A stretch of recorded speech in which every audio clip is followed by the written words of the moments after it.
Self-proclaimed advocate for women Blake Lively is no longer friends with Taylor Swift, but thankfully for her, her new dragon is named Judge Liman. Hello, my friend. It is Perez, the queen of all media, the original influencer, and your number one source for everything It Ends With Us saga.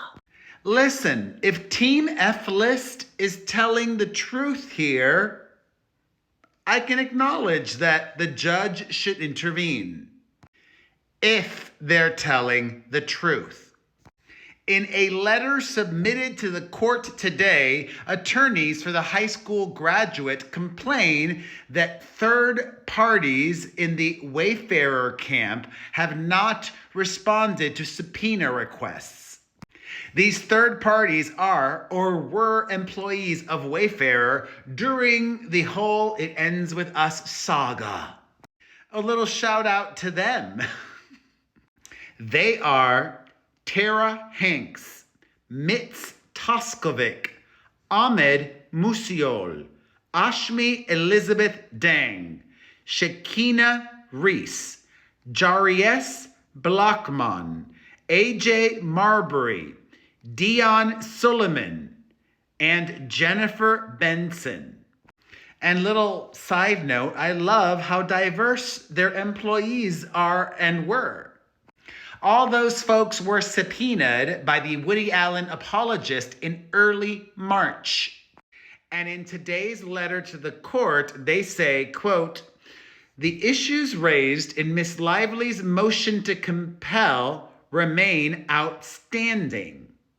Last month, at the beginning of May, on the 9th, her attorneys complained that the third parties had not shared the information requested in their subpoena. Now, a month and some change later, the issues raised in Miss Lively's motion to compel remain outstanding. Miss Lively served subpoenas on the Wayfarer third parties in early March and agreed to extend the original compliance dates for each of the Wayfarer third parties into mid-April. As of this writing, 7 weeks after the latest of those extended compliance deadlines, none of the Wayfarer third parties, all of whom are represented by counsel for Wayfarer Studios LLC, has produced a single document from his or her individual possession, custody, or control.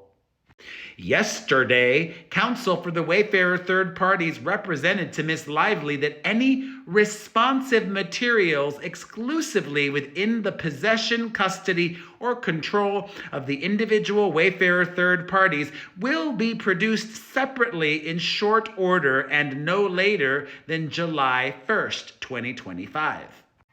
Which is the deadline for substantial completion of document production in this action. But the Wayfarer third parties already agreed to extended subpoena compliance dates months ago, yet have continued to delay at every step.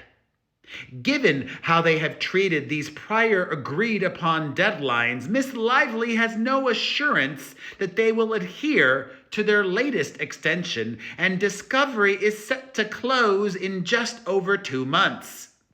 Of course, the substantial completion deadline does not relieve the Wayfarer third parties of their obligation to comply with subpoena deadlines that, even with the extensions Miss Lively granted them, are now 7 weeks in the past, and which the Wayfarer third parties have brazenly ignored.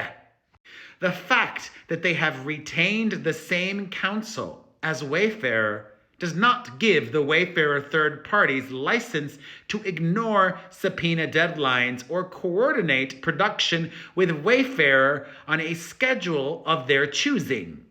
Miss Lively respectfully requests that the court proceed to adjudicate the motion to compel. And given Judge Lyman's recent rulings, he will probably grant this in her favor. And he should, I think. if they had agreed to this, if they agreed to do this and now they are not doing what they agreed to, the judge should compel it, I think. And that's not bias. That's just making sure that they do what they said they would do. I don't like the judge, but sometimes decisions that are hard have to be made in cases. And by sometimes, I mean in this instance, especially, almost every single day. Thoughts? Let's discuss it all in the comments section.